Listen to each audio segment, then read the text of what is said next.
தீபாவளி அப்போ எந்த நேரத்தில் எண்ணெய் தேய்ச்சி குளிக்கணும்?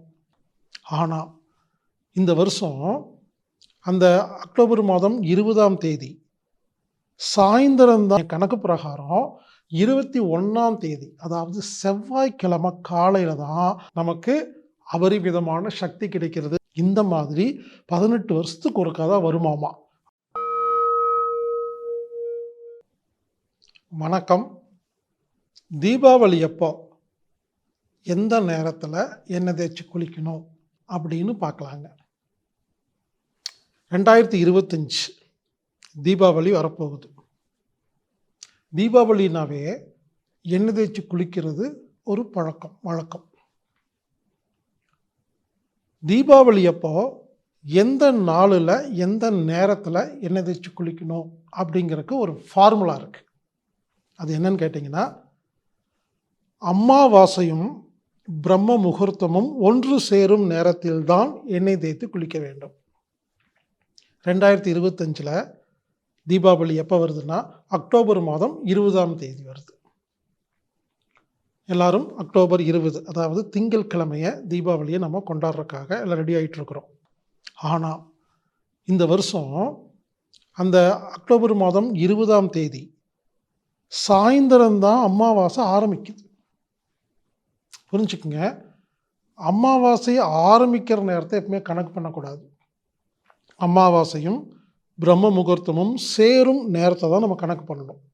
அப்படின்னு பார்த்தா 2025 அக்டோபர் 20ஆம் தேதி சாயந்தரம் தான் அமாவாசை ஆரம்பிக்குது.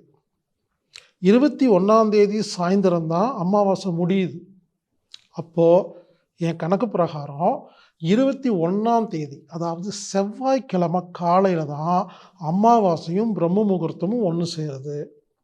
அப்போது என்னோடய கணக்கு பிரகாரம் திங்கட்கிழமை காலையில் எண்ணெய் தேய்ச்சி குளிக்கிறத விட செவ்வாய்க்கிழமை 21ஆம் தேதி தான் காலையில் பிரம்ம முகூர்த்தத்தில் எண்ணெய் தேய்ச்சி குளிக்க வேண்டும். இதை நீங்கள் நோட் பண்ணிவிட்டு நீங்கள் செவ்வாய்க்கிழமை காலை பிரம்ம முகூர்த்தத்தில் எண்ணெய் தேய்ச்சி குளிங்க. பிரம்ம முகூர்த்தம்னா என்னென்னா, சூரியன் உதிக்கும் நேரத்துலேருந்து 1.5 மணி நேரத்தை கழிச்சிருங்க.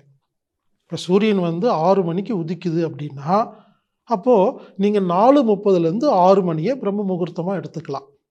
நீங்கள் டெய்லி கேலண்டரில் பாருங்கள். அப்போ 21ஆம் தேதி சூரிய உதயம் அப்படின்னு போட்டிருக்கோம். இது என்ன நீங்களே பாருங்கள். பார்த்துட்டு அந்த நேரத்துலேருந்து 1.5 மணி நேரத்தை கழிச்சிட்டு அந்த 1.5 மணி நேரத்தில் தான் எண்ணெய் தேய்த்து குளிக்க வேண்டும். நீங்கள் 20ஆம் தேதி தீபாவளி கொண்டாடுங்க. ஆனால் எண்ணெய் தேய்ச்சி குளிக்கிறது செவ்வாய்க்கிழமையாக தான் இருக்கணும் அப்படிங்கிறது தான் இது நம்ம ஆராய்ச்சியில் நம்ம கண்டுபிடிச்சது. புரிஞ்சுக்குங்க, ஒவ்வொரு வருஷம் தீபாவளிக்கும் எனக்கு ஒரு குறைஞ்சது 200-300 மெயில் வந்துடும். ஐயா, இந்த வருடம் எப்பொழுது எண்ணெய் தேய்ச்சி குளிப்பது? ஏன்னா நான் ரொம்ப வருஷமாக இது சம்மந்தமாக பேசிகிட்டு இருக்கேன். நான் என்ன கேட்குறேன்னா, ஒவ்வொரு வருஷமும் என்னை கேட்காதீங்க. ஃபார்முலா கொடுத்துட்டா நீங்களே கண்டுபிடிக்கணும். இவ்வளோதாங்க ஃபார்முலா. அமாவாசையும் பிரம்ம முகூர்த்தமும் ஒன்று சேர்ற அந்த நேரத்தில் தான் எண்ணெய் தேய்த்து குளிக்க வேண்டும். அந்த எண்ணெய் சுத்தமான செக்கு நல்ல எண்ணெயாக இருக்கணும். புரிஞ்சுக்குங்க, இந்த டிவியில் விளம்பரம் வர லிக்விட் ஃபேரஃபைன் அப்படிங்கிற பெட்ரோலியம் ப்ராடக்ட்லாம் பயன்படுத்தக்கூடாது. அதுக்கு நீங்கள் குளிக்காமையே இருக்கலாம். ஆர்கானிக் ஷாப்பில் போயிட்டு சுத்தமான செக்கு எண்ணெய் வாங்கி உடல் முழுவதும், தலையிலிருந்து உள்ளங்கால் வரைக்கும் உடம்பு முழுவதும் நல்லெண்ணெய் தேய்த்து குளிக்க வேண்டும். நல்லெண்ணெய் தேய்ச்சிட்டு ஒரு 1/2 மணி நேரம், ரொம்ப நேரம்லாம் இருக்க வேண்டாம், ஒரு 1/2 மணி நேரம் ஊற வச்சு அதுக்கப்புறம் சுடு தண்ணியில் தான் குளிக்கணும். பச்சை தண்ணியில் குளிக்கக்கூடாது. புரிஞ்சுக்குங்க, எண்ணெய் தேய்ச்சி குளிக்கிறது சூரியன் இருக்கும் பொழுது மட்டும்தான் குளிக்கணுங்கிறது அங்கே ரூல்ஸ். ஆயில் பாத் எடுக்கும் பொழுது சூரியன் நல்லா வெப்பமாக இருக்கணும் ஆக்சுவலாக. ஆனால் வருடத்தில் ஒரு முறை, ஒரே ஒரு முறை விதிவிலக்கு, சூரியன் இல்லாத ஒரு நேரத்தில் எண்ணெய் தேய்ச்சி குளிக்கணும்னா அது இந்த அமாவாசையும் பிரம்ம முகூர்த்தமும் சேர்ற இந்த தீபாவளி டைமில் மட்டும்தான். சூரியன் இல்லாதப்போ எண்ணெய் தேய்ச்சி குளிக்கணும். வேறு எந்த நாள்லையும் நீங்கள் சூரியன் இல்லாதப்போ காலையில் எண்ணெய் தேய்ச்சியில் குளிச்சிடக்கூடாதுங்க.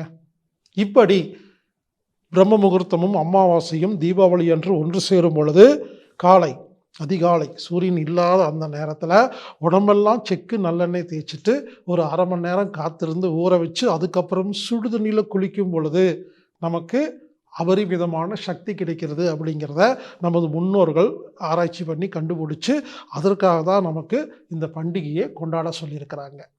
எனவே இந்த வருடம் செவ்வாய்க்கிழமை தான் வருகிறது எண்ணெய் தேய்ச்சி குளிக்கும் நேரம் என்பதை புரிந்து கொள்ளுங்கள்.